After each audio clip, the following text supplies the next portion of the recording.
Hello everyone, welcome to Sarvodaya Gurukul. दोस्तों, इस video में हम लोग पढ़ने जा रहे हैं यूपी बोर्ड कक्षा 7 का सिविक्स यानी कि हमारा इतिहास और नागरिक जीवन का चैप्टर नंबर 2 है व्यवस्थापिका कानून बनाना। व्यवस्थापिका का कार्य क्या होता है दोस्तों? तो व्यवस्थापिका का कार्य है कानून बनाना। तो सबसे पहला इम्पोर्टेंट क्वेश्चन तो आपका यहीं बन जा रहा है कि अक्सर आपके एग्जाम में पूछा ही जाता है कि व्यवस्थापिका का कार्य क्या होता है। तो इसका कार्य क्या होता है कि इसका कार्य है कानून को बनाना। ठीक है। इससे पहले अगर आपने पहला वीडियो नहीं देखा तो आप जाकर के पहला वीडियो ज़रूर देखिएगा, क्योंकि वहाँ पे आपको संविधान के बारे में बताया गया था। संविधान का जो चैप्टर था बहुत ही इम्पोर्टेंट था, और अब संविधान को आप समझेंगे तभी आप कानून और कानून बनाने वाले को और कानून लागू कराने वाले को समझ पाएंगे। तो उस वीडियो को जाकर देखिएगा ज़रूर। आइए वीडियो की शुरुआत करते हैं। इस पहला प्रश्न है अभ्यास प्रश्न से। प्रश्न नंबर 1 कह रहा है कि निम्नलिखित प्रश्नों के दिए गए प्रश्न विकल्पों में से सही विकल्प वाले उत्तर को छांटकर उसके सामने गोला है वो गोले को काला कर दीजिएगा। पहला है कि लोकसभा का कार्यकाल होता है कितने वर्षों के लिए होता है? पहला ऑप्शन है 5 वर्ष, दूसरा ऑप्शन है 6 वर्ष, तीसरा ऑप्शन है 7 वर्ष, चौथा ऑप्शन है 8 वर्ष। इसका राइट आंसर होगा ऑप्शन नंबर 1 यानी 5 वर्ष। जो हमारा लोकसभा की बात करते हैं तो लोकसभा जैसे कि हमारा अनुच्छेद होता है, जैसे हमारे संविधान में हम बात कर लेते हैं, संविधान में 12 अनुसूचियाँ हैं और 22 भाग होते हैं। उसी प्रकार से अनुच्छेद लगभग आपके 395 है। ठीक है। और इसमें जुड़ते भी रहते हैं, तो मतलब कि एक मान के गया एक जनरली जो हमारे मूल संविधान की बात करते हैं तो मूल संविधान में लगभग 395 थे। लगभग अगर हमने बोल दिया तो आसपास रहेंगे। ठीक है। अब ये ना बोलिएगा सर इसमें 400 होते हैं, 391, 92 कुछ भी हो सकता है, लगभग में 395 के आसपास मैंने बोल दिया। तो अगर जो अनुच्छेद 79, 80 और 81 ये 3 अनुच्छेद जो आपके हैं वो आपके लोकसभा, राज्यसभा और राष्ट्रपति से रिलेटेड होते हैं। ठीक है। तो इसको हम याद कैसे कर सकते हैं? संसद की बात करते हैं, संसद से लोकसभा और राज्यसभा, तो ला। तो यहाँ से इसको 79 नंबर दे दीजिए, इसको 80 नंबर दे दीजिए और इसको दे दीजिए 81। ठीक है। 7 से आपका संसद बन गया। संसद किस अनुच्छेद में है? तो संसद की बात अनुच्छेद 79 में की गई है। राज्य से आपका राज्यसभा बन गया और ला से लोकसभा बन गया। ठीक है। तो लोकसभा की राज्यसभा किस में है? 80 में है और लोकसभा आपका 81 में है। यानी 79 में आपका लोक संसद की बात हुई है, संसद इसमें है, और उसके बाद से 80 में राज्यसभा है और 81 में आपका लोकसभा है। 3 चीज़ें आपको ध्यान में रखनी है। ये अनुच्छेद आपके दिए हैं, अनुच्छेद। उसके बाद यहाँ पे अब बात करता है लोकसभा में यानी जो कार्यकाल होता है लोकसभा में, इस प्रकार से हमारा संसद आता है। संसद के 3 अंग होते हैं। संसद इसके 3 अंग होते हैं। कौन कौन से होते हैं? एक लोकसभा होता है, इसको हम निम्न सदन भी कहते हैं। एक आपका राज्यसभा होता है, इसको हम उच्च सदन कहते हैं, राज्यसभा। और एक आपका राष्ट्रपति होता है। कोई भी कानून बनाना होता है तो ये पहले इन दोनों चीज़ों से जाकर गुजरता है, फिर उसके बाद राष्ट्रपति इस पर साइन करता है तो आपका वो कानून बन के तैयार होता है। ठीक है। तो लोकसभा की अगर बात करते हैं कार्यकाल की, तो लोकसभा का जो कार्यकाल होता है दोस्तों 5 वर्ष के लिए होता है। ठीक है। ये आपका एक अस्थायी सदन होता है। इसमें जो संसद जो आपके निर्वाचन नेता होते हैं उनका समय तो वो क्या नाम होता है चेंज होता रहता है, तो इसलिए इसको अस्थायी सदन बोला गया है, इसको स्थायी सदन बोला गया है राज्यसभा को। हमने लोकसभा की बात की तो लोकसभा में जो कार्यकाल होता है वो कितने वर्षों के लिए होता है? 5 वर्ष होता है। इसको लिखते चलिएगा। सेकंड वन, लोकसभा में अगर चुनाव आपको लड़ना है तो उसके लिए लोकसभा के लिए उम्र कितनी होनी चाहिए? तो 25 वर्ष कम से कम आपकी उम्र होनी चाहिए, तो आप लोकसभा का चुनाव लड़ सकते हैं। और राज्यसभा की बात करते हैं तो राज्यसभा में आपका जो कार्यकाल होता है लगभग 6 वर्ष के लिए माना जाता है, लेकिन ये आपके 2/3 हर साल एक बट्टे क्या नाम है 2/3 जो होते हैं। ठीक है। वो वीडियो थोड़ा सा बैक चला गया था, आगे देखते हैं। तो इसमें जो राज्यसभा का जो अगर राज्यसभा में अगर आपको निर्वाचन नियुक्त होना है तो कम से कम उसकी उम्र कितनी होनी चाहिए? आपको 30 वर्ष की उम्र आपकी होनी चाहिए। अगर राष्ट्रपति के चुनाव के लिए आपकी उम्र कितनी होनी चाहिए? तो राष्ट्रपति के लिए आपकी उम्र होनी चाहिए 35 वर्ष। इस प्रकार से इन सबका जो वर्ष होता है, लोकसभा के लिए आप लोकसभा का चुनाव लड़ना चाहते हैं 25 वर्ष आपकी उम्र कंप्लीट होनी चाहिए। राज्यसभा के लिए आप अगर चुनने वाले हैं तो आपकी उम्र कम से कम 30 वर्ष होनी चाहिए। और आपको राष्ट्रपति के लिए अगर चुनाव लड़ना है तो उसके लिए चुनाव लड़ने के लिए आपकी उम्र कम से कम 35 वर्ष होनी चाहिए। आपके एग्ज़ाम में पूछा भी जाता है। तो यहाँ पे पूछा गया लोकसभा का कार्यकाल कितना होता है, तो 5 वर्ष आप यहाँ पे डाल मार सही कर देंगे, आपका राइट आंसर हो जाएगा। ठीक है, बढ़ते हैं अगले प्रश्न की तरफ। प्रश्न नंबर खा है, उत्तर प्रदेश विधान परिषद की संख्या कितनी है? तो हम बताना चाहते हैं आपसे, उत्तर प्रदेश जो हमारा है इसमें ये सभी जो सीटें होती हैं लोकसभा की, ठीक है, राज्यसभा की और विधान परिषद और विधानसभा, विधान परिषद और विधानसभा। तो आपको ध्यान रखना है कि जो लोकसभा में होती है आपकी टोटल 80 सीटें हैं, राज्यसभा में 31 सीटें हैं, विधान परिषद में 100 सीटें होती हैं और विधानसभा में आपकी 403 है। विधानसभा में आपकी 403 सीटें हैं उत्तर प्रदेश की।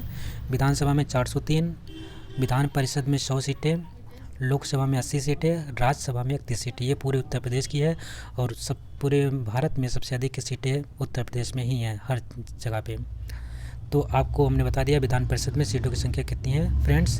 तो यहाँ पे विधान परिषद में सीटों की संख्या 100 होती है। और अगर आपसे विधानसभा पूछ लेता है, विधानसभा की बात करता है, तो आपको ध्यान रखना है 403। अभी हाल ही में चुनाव होने जा रहा है उत्तर प्रदेश में, तो 403 सीटों पर यहाँ पर चुनाव लड़ा जाएगा विधानसभा का।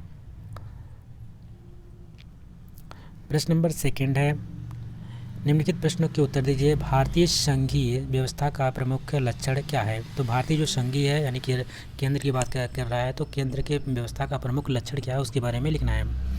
तो यहाँ पे हम लिखेंगे संघ एवं राज्यों के बीच विधायी शक्तियों का विभाजन 3 सूचियों में किया गया है। जो केंद्र और राज्य होते हैं उनके बीच में जो शक्तियाँ हैं, जो भारत की शक्तियाँ हैं, विधायी शक्तियाँ हैं, उनका विभाजन 3 रूप से 3 सूचियों में किया जाता है, जो भारतीय संघीय व्यवस्था का प्रमुख लक्षण है। ये सूचियाँ 3 प्रकार की होती हैं। कौन कौन सी हैं? तो इसमें 3 सूची आपको देखने को मिलेगी। एक संघीय सूची होती है, इसको हम यूनियन लिस्ट कहते हैं। दूसरा आपका होता है आपकी राज्य सूची, इसको हम स्टेट लिस्ट कहते हैं। तीसरा आपका समवर्ती सूची होता है, जिसको हम कॉन्करेंट लिस्ट कहते हैं। ठीक है, तो 3 प्रकार की आपकी भारतीय संघीय व्यवस्था की 3 सूचियाँ होती हैं, आपको ध्यान रखेंगे। संघ सूची, यूनियन लिस्ट, राज्य सूची, स्टेट लिस्ट। थर्ड है समवर्ती सूची यानी कि कॉन्करेंट लिस्ट। अगर हम संघ सूची की बात करते हैं पॉइंट नंबर 1 में, संघ सूची क्या होता है फ्रेंड्स, तो इसमें लिखेंगे हम लोग, इस सूची में विषयों पर विधि यानी कानून का अधिकार संसद को प्राप्त है। इस पे अगर कोई कानून बनाना है उसको उसका अधिकार किसके पास प्राप्त होता है फ्रेंड्स? संसद के पास होता है। संसद के 3 सदन होते हैं, आपको पता है, राज्यसभा, लोकसभा और आपका राष्ट्रपति। जिनमें से कुछ प्रमुख विषय हैं, जैसे कि इसके अंतर्गत कौन कौन से आते हैं संघ सूची में। तो रेल पे अगर कोई कानून या विधि बनाना है तो रेल उसके अंतर्गत आएगा। जल परिवहन आएगा, हवाई जहाज़ आएंगे, राष्ट्रीय राजमार्ग, बैंक, विदेशी मामले, स्मारक, रक्षा, संचार साधन, डाक विभाग, ये सब क्या है? ये सब संघ सूची का 6 विषय होता है। तो आप ध्यान रखेंगे संघ सूची में इस पे जो कानून बनाएगा कौन बना सकता है, इस पे अधिकार किसका होता है, तो इस पे आपका सेंटर यानी कि संघ सूची का अधिकार होता है, यानी कि यूनियन टेरिटरी का, यूनियन लिस्ट का यहाँ पे इसका अधिकार होता है। सेकंड बात करते हैं राज्य सूची के अंतर्गत कौन कौन सी विषय आते हैं, तो कौन कौन से ऐसे विषय है राज्य सूची से राज्य ही कानून बना सकता है। तो उसमें आप ध्यान रखेंगे इस सूची के विषय पर कानून बनाने का अधिकार राज्य विधानमंडल को प्राप्त है, जिसमें कुछ प्रमुख हैं, जैसे कि पुलिस आपके राज्य के अधीन आती है, स्वच्छता है आपके राज्य के अधीन आती है, मत्स्य पालन है जो मछली पालन है ये भी आपके राज्य के अंतर्गत आता है, स्थानीय स्वशासन यानी कि जो स्थानीय स्वशासन जैसे कि ग्राम विकास की बात करते हैं, ग्राम सभा यानी पंचायत की बात करते हैं, तो स्थानीय स्वशासन जो है वो हमारा भी राज्य के अंतर्गत आता है। कृषि सिंचाई ये भी आपका कृषि सिंचाई है, पशुधन, निचली अदालतें, कारागार और सड़कें ये सब हैं राज्य के अंतर्गत आती हैं। और लास्ट में आपकी बढ़ती है समवर्ती सूची। समवर्ती सूची की बात करते हैं तो इसमें समवर्ती सूची में राज्य और केंद्र दोनों मिलकर राज्य आपके जो कानून बनाते हैं, तो इसमें आप ध्यान रखेंगे ऐसी भी विषय हैं जिन पर संसद और राज्य विधानमंडल दोनों ही कानून बनाते हैं, इन्हें हम समवर्ती सूची के अंतर्गत रखा जाता है। इस सूची में दिए गए कुछ विषय निम्नवत है, जैसे कि चिकित्सक पे आप राज्य भी साथ काम करेगा और संघ भी करेगा। वन में भी राज्य और क्या नाम है कि संघ करता है। समाचार पत्र हैं, पुस्तकें हैं, शिक्षा है, उद्योग है, बिजली है, परिवार तथा धार्मिक संस्थाएं इसके अंतर्गत यानी राज्य दोनों कानून बना सकते हैं। कौन? राज्य भी बना सकता है, उसके साथ साथ आपका संघ भी बना सकता है यानी केंद्र भी। यदि समवर्ती सूची के किन्हीं एक ही विषय पर संघ और राज्य के कानून में मतभेद होता है तो संघ के कानून को मान्यता नहीं दी जाती है। मान लीजिए कोई विषय पे कोई कानून बनाना चाहता है और राज्य मना कर रहा है कि हम नहीं, उस पर कानून हमने उसकी सहमति नहीं है, तो कानून नहीं, उस पर कानून पे मान्यता प्राप्त नहीं होती है। यानी कि कोई कानून अगर बनाना है तो उस पर राज्य और केंद्र दोनों सहमति हो तभी वो कानून बन पाएगा और उसको मान्यता प्राप्त होगी, उसको मान्यता दी जाएगी। लेकिन इसमें से कोई अगर मना करेगा, चाहे संघ मना कर दे चाहे राज्य मना कर दे, तो वो कानून नहीं बनेगा। ये पॉइंट आप ध्यान में रखेंगे। संविधान में यह भी व्यवस्था की गई, यदि भविष्य में किसी नए विषय पर कानून बनाना हो तो उस विषय पर कानून बनाने का अधिकार संसद को ही होगा। संविधान में यह भी व्यवस्था की गई है, आपको ध्यान रखना है ये भी बात को। यदि संविधान में यह भी व्यवस्था की गई, यदि भविष्य में किसी नए विषय पर, अगर नया कोई विषय है उस पर कानून बनाना है तो उसका अधिकार किसके पास है? संसद के पास ही होगा। तो उस पर संसद ही केवल कानून बना सकती है। तो ये ध्यान आप ज़रूर रखेंगे। संसद के 3 अंग कौन कौन से होते हैं, आप इसको भी ध्यान रखेंगे। लोकसभा, राज्यसभा और राष्ट्रपति। संसद 79 अनुच्छेद में है, राज्यसभा 80 में और 81 में आपका लोकसभा है। प्रश्न नंबर खा है केंद्र सूची, राज्य सूची, समवर्ती सूची के दो विषय लिखिए। तो ये जानते हैं, अभी अपने ऊपर पढ़ ही लिया था, तो हम फिर से लिख लेते हैं। केंद्र सूची में आपके दूरसंचार आते हैं, बैंक आता है। राज्य सूची के अंतर्गत खेती है, मवेशी है, मत्स्य, और इसमें बात करते हैं समवर्ती सूची में शिक्षा और परिवार है। इसमें पुलिस भी आ जाती है आपकी, जितने भी लिखना चाहें लिख सकते हैं। प्रश्न नंबर गा है लोकसभा के कार्यों को लिखिए। उत्तर में लिखेंगे लोकसभा के कार्य निम्नलिखित हैं। जैसे कि लोकसभा का कार्य क्या है कि पहला पॉइंट है कानून बनाना। लोकसभा का कार्य क्या था? कानून बनाना। दूसरा है मंत्री परिषदों के कामों पर अपना नियंत्रण रखना। तीसरा पॉइंट है कानूनों में संशोधन करना। चौथा है जनता पर कर लगाने और खर्च करने का निर्णय लेना। और मैं आपसे प्रश्न पूछना चाहता हूँ, उसको आप अगर आप वीडियो देख रहे हैं तो उसका कमेंट बॉक्स में कमेंट करके बताइएगा। प्रेजेंट टाइम में जो लोकसभा के स्पीकर होते हैं वो कौन है? ठीक है, लोकसभा का स्पीकर कौन है प्रेजेंट टाइम में, उनका नाम आप लिख करके कमेंट बॉक्स में कमेंट करके बताएंगे। लोकसभा के स्पीकर। सेकंड प्रश्न आपका, एक और प्रश्न लीजिए होमवर्क में। जो राज्यसभा का अध्यक्ष होता है कौन होता है? राज्यसभा का अध्यक्ष कौन होता है? सेकंड प्रश्न है आपका। अगला प्रश्न है लोकसभा तथा राज्यसभा की शक्तियों में कोई एक अंतर लिखिए। तो लोकसभा क्या होता है और राज्यसभा की क्या शक्तियाँ हैं, दोनों के में से कोई एक अंतर लिखना है। तो उत्तर में लिखेंगे लोकसभा में धन विधेयक प्रस्तुत किए जाते हैं। जो धन विधेयक होता है वो कहाँ पे प्रस्तुत किया जाता है? लोकसभा में प्रस्तुत किया जाता है। और इसकी सुनवाई कौन करता है? तो लोकसभा का जो स्पीकर होता है, लोकसभा का जो अध्यक्ष होता है, वो इसकी सुनवाई करता है। कोई विधेयक धन विधेयक है, एक कौन निर्णय लेता है? तो लोकसभा का अध्यक्ष होता है, वही निर्णय लेता है। कोई विधेयक धन विधेयक है कि नहीं है, इसका सिर्फ एक ही लोग बता सकते हैं। कौन बता सकता है? लोकसभा का अध्यक्ष यानी कि स्पीकर। सेकंड है लोकसभा केवल इस पर चर्चा कर सकती है। लोकसभा में राज्यसभा केवल इस पर चर्चा कर सकती है, लेकिन ये धन विधेयक कहाँ पे प्रस्तुत होता है? सबसे पहले लोकसभा में प्रस्तुत होता है। अगला प्रश्न है विधेयक के कानून बनाने के 3 चरणों को प्रस्तुत कीजिए। अगर कोई विधेयक है उसको कानून बनाना है, कानून में कन्वर्ट करना है, तो कौन कौन से चरण होते हैं उसके बारे में आपको जानना है। यहाँ पे बहुत इंपॉर्टेंट हो जाता है। तो पॉइंट नंबर 1 है साधारण विधेयक किसी भी सदन यानी लोकसभा राज्यसभा में पेश किया जाता है, किया जा सकता है। जैसे कि जो भी अगर आपके पास कोई विधेयक लेकर आए हैं उस पर आप कानून बनाना चाहते हैं, तो ज़रूरी नहीं कि आप पहले लोकसभा में लेके जाएं या पहले राज्यसभा में ले जाके जाएं। जहां से पहले आप पास कराना चाहें कोई बात नहीं है। आप पहले राज्यसभा से पास कराना चाहते हैं, राज्यसभा से पास करा दिए, फिर लोकसभा से पास कराना चाहिए और उस लोकसभा से, लेकिन हमें पास कराना है दोनों जगह से। तो चाहिए पहले आप लोकसभा के पास चले जाइए, चाहिए राज्यसभा के पास चले जाइए। ऐसा कोई नियम नहीं है कि आप पहले लोकसभा के पास जाइएगा फिर राज्यसभा के पास। ठीक है। दूसरा पॉइंट है राष्ट्रपति के हस्ताक्षर से पहले दोनों सदनों में विधेयक पारित होना अनिवार्य है। ये ज़रूरी है कि जो लोकसभा होता है और राज्यसभा, इनसे पहले ये देश में दोनों में ये विधेयक पास हो जाए, तब इसके बाद आपको राष्ट्रपति के पास भेजा जाता है।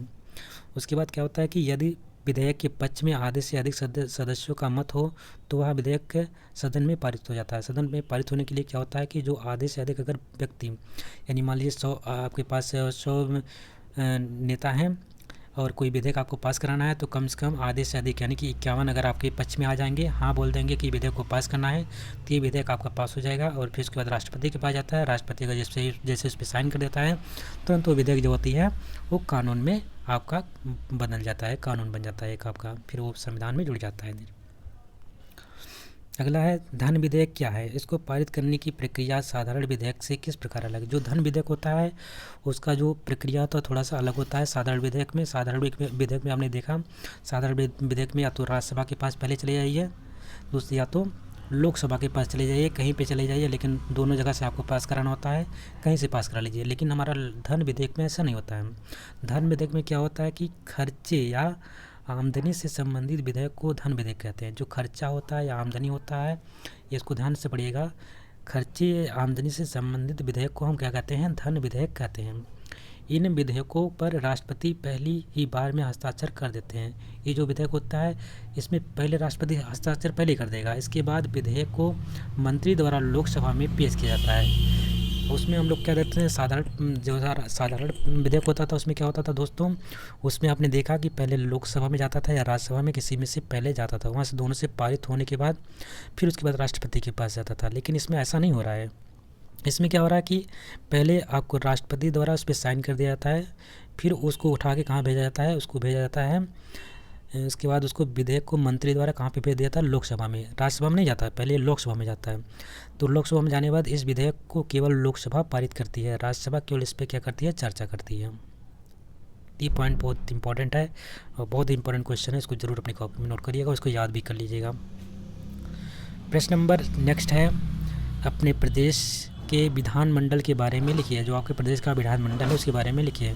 तो उत्तर में लिखेंगे उत्तर प्रदेश के संदर्भ में, हम उत्तर प्रदेश के संदर्भ में लिख रहे हैं, आप यूपी में रहते हैं तो यूपी के बारे में लिखेंगे। तो यहाँ पे लिखेंगे हम लोग हमारे प्रदेश की व्यवस्थापिका की विधानमंडल, व्यवस्थापिका को हम क्या कहते हैं, विधानमंडल कहते हैं। जो हमारे देश की व्यवस्थापिका है उसको हम क्या कहते हैं दोस्तों, विधानमंडल कहते हैं। अगर हम पॉइंट नंबर सेकंड की बात करते हैं तो सेकंड में यह बोल रहा है कि यह राज्यपाल, विधानसभा तथा विधान परिषद से मिलकर बनी होती है।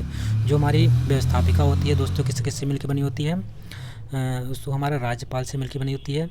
प्रेजेंट टाइम में हमारे उत्तर प्रदेश के राज्यपाल कौन है, तो राज्यपाल है आनंदीबेन पटेल। आप ध्यान रखेंगे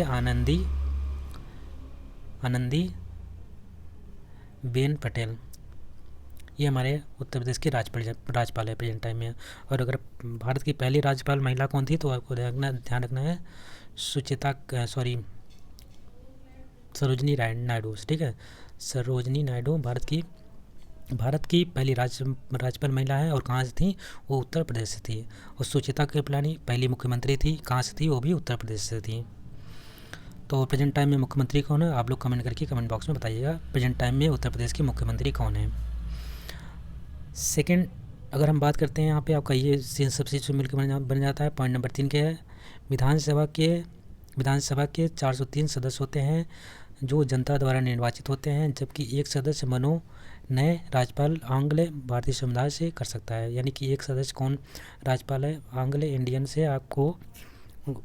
से एक समुदाय को मनोनीत कर सकता है। इसी प्रकार लोकसभा में भी होता है, यानी कि जो केंद्र में होता है, केंद्र में भी जो राज्यसभा में जो राष्ट्रपति होता है 2 आंग्ल इंडियन को राज्यसभा में मनोनीत कर दे सकता है। लेकिन अभी जो अनुच्छेद था, अनुच्छेद 104 के तहत आंग्ल इंडियन का जो दर्जा था ना उसको हटा दिया गया, आंग्ल इंडियन को निष्कासित कर दिया गया है, जो उनकी सीटें थी उसको हटा दिया गया अब। तो यूपी की बात करते हैं, यूपी में लोकसभा की सीटें ऐसी होती हैं, विधानसभा की सीटें आपकी 403, राज्यसभा की सीटें कितनी हैं यूपी से, वो आपकी 31 है। और विधान परिषद की सीटें की बात करते हैं, विधान परिषद, तो परिषद में आपके 100 सीटें हो जाती हैं। ये सबसे ज़्यादा है पूरे भारत में यूपी में से, ठीक है। ये चीज़ पॉइंट नंबर 3 समझ में। पॉइंट नंबर 4 कह रहा है, वही व्यक्ति विधानसभा का चुनाव लड़ सकता है जो 25 वर्ष या उससे अधिक आयु का हो। विधानसभा के सदस्यों को विधायक या MLA कहते हैं, ठीक है, यानी कि मेंबर ऑफ लेजिस्लेटिव असेंबली कहा जाता है। सभी सदस्य मिलकर अपने बीच में से एक ही अध्यक्ष और एक उपाध्यक्ष का चुनाव करते हैं। अगला पॉइंट है, समानता विधानसभा का गठन 5 वर्ष के लिए किया जाता है, परंतु मंत्रिपरिषद की सलाह पर राज्यपाल इसे समय से पहले भी भंग कर सकता है। अगला पॉइंट है, उत्तर प्रदेश विधानसभा में 100 सदस्य होते हैं, यानी कि सीटों की संख्या वहाँ पे विधान परिषद में 100 होती हैं, जैसे कि आप पीछे देख सकें। और उसके बाद आप ध्यान रखेंगे इसमें जो 28 सदस्य होते हैं वो विधानसभा द्वारा, और 36 जो इसमें सदस्य होते हैं वो आपके स्थानीय संस्थाओं द्वारा, जबकि 8 शिक्षकों द्वारा तथा 8 स्नातकों द्वारा निर्वाचित होते हैं। 10 सदस्य राज्यपाल द्वारा मनोनीत किए जाते हैं। यानी आपको ध्यान रखना है, अगर आपसे पूछा जाता है कितने सदस्य राज्यपाल द्वारा विधान परिषद में मनोनीत किए जाते हैं, तो यहाँ ध्यान रखेंगे 10 सदस्य हैं। ये इम्पोर्टेंट क्वेश्चन है जाता आपका। अगला पॉइंट है, वह व्यक्ति विधान परिषद का सदस्य बन सकता है जो वर्ष 30 वर्ष या उससे अधिक आयु का हो। विधान परिषद के सदस्यों को विधायक या एमएलए यानी कि मेंबर ऑफ लेजिस्लेटिव काउंसिल कहते हैं। विधान परिषद के सदस्य अपने बीच में से एक ही सभापति और एक उपसभापति चुनता है। विधान परिषद एक स्थायी सदन है। इसके सदस्यों का चुनाव 6 वर्ष के लिए किया जाता है। प्रत्येक दूसरे वर्ष 1/3 सदस्य अवकाश ग्रहण करते हैं, यानी कि जो प्रत्येक दूसरे वर्ष के होते हैं 1/3 जो सदस्य होते हैं वो अवकाश ग्रहण करते हैं, यानी कि वो लोग की वहाँ से रिटायर हो जाते हैं। अगला है, विधानमंडल का मुख्य कार्य कानून बनाना है। विधानसभा एवं विधान परिषद द्वारा पारित विधेयक राज्यपाल की सहमति के बाद कानून बनता है। जिस प्रकार से आपका अगर लोकसभा राज्यसभा द्वारा जो कानून पारित होता है और उस पर अगर राष्ट्रपति मोहर यानी साइन कर देता है तो क्या हो जाता है, वो कानून बन जाता है। उसी प्रकार से आपका राज्यों का भी होता है। राज्यों में क्या होता है कि विधानमंडल से कोई कानून पास कराइए, फिर विधान परिषद से, इन दोनों के बाद पास होने के बाद आपका जाता है राज्यपाल के पास। राज्यपाल उस पर साइन कर देता है तो जो बिल होता है वो क्या होता है, आपका कानून में कन्वर्ट हो जाता है, यानी कि वो कानून बन जाता है उसी। अगला है, हमारे प्रदेश का विधानसभा भवन लखनऊ में स्थित है। जो विधानसभा भवन है लखनऊ में स्थित है, उत्तर प्रदेश का, ध्यान में रखेंगे आप लोग। प्रश्न नंबर 3 है, रिक्त स्थानों की पूर्ति कीजिए। पहला प्रश्न यहाँ पे दे रखा है, संघ कई राज्यों से मिलकर बना होता है। जो हमारा संघ होता है, केंद्र होता है, कई राज्यों से मिलकर बना होता है। जैसे कि प्रेजेंट टाइम में कितने राज्य हैं, तो 75 राज्य है इसमें, 75 राज्य बता रहे हैं, 75 जिले उत्तर प्रदेश में है, 75 जिले उत्तर प्रदेश में है। जबकि राज्यों की संख्या पूरे भारत में कितनी है फ्रेंड्स, तो 28 राज्य हैं और 8 हमारे केंद्र शासित प्रदेश हैं, ठीक है, जिसको हम यूनियन टेरिटरी कहते हैं, यूटी बोलते हैं। और हमारे ये राज्य कितने हैं, टोटल राज्यों की संख्या 28 है और 8 केंद्रीय शासित प्रदेश हैं। तो ये 2 बातों को ध्यान में रखेंगे। अगला पॉइंट है, संविधान में शिक्षा से संबंध रखने वाले विषय को किस सूची में रखा गया है। जो संविधान में शिक्षा से संबंधित विषय है किसको रखा गया है, तो शिक्षा संबंधित को समवर्ती सूची में रखा गया है। तो आपको पता है 3 सूचियाँ होती हैं, कौन कौन सी, एक आपकी समवर्ती सूची है, एक राज्य सूची है, केंद्र सूची होती है। तो समवर्ती सूची में जिस पे राज्य और केंद्र दोनों कानून बना सकते हैं, इसको हम समवर्ती सूची कहते हैं। अगला पॉइंट है, लोकसभा, राज्यसभा तथा राष्ट्रपति को मिलाकर भारतीय संसद बनती है। तो जो भारतीय संसद का निर्माण किससे होता है, 3 अंग होते हैं संसद के, आपको पता होगा।